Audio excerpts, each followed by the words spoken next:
Welcome back guys. In this lecture let us talk about exception handling. So before starting exceptional handling, let us take small example about exception so we will be comfortable and then we can start handling that exception.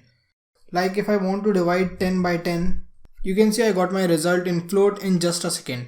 For our practice purpose, let us use our terminal for few minutes.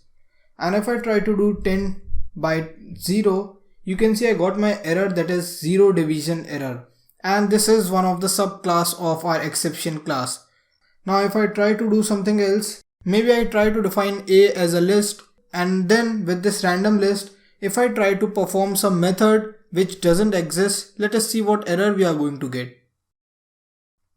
You can see I got an error of attribute error. So this list object has no attribute. This is the random word that I have given. So that means this is an attribute error, and this attribute error is also a subclass of our exception base class. So that's how we have to deal with the things. So before doing anything else, make sure you try to use bulletins. So let me do that. Before that, let me try to get one more error. You can see here I try to run help and then built-ins, and I'm getting a name error because this is not defined. So let me import it first. And now if I run that, you will be able to get a long list of classes, their object, and you can see this is base exception class, then exception class, then we have arithmetic error which have overflow, floating point and zero division error. Then we have several other errors. Mainly we have access to all these information with just a single command.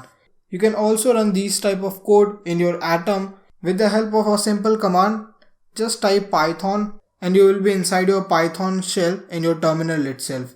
And now you can do exactly same things that we were trying to perform in Python terminal. So if I try to do 10 divided by 0, I will be getting same error.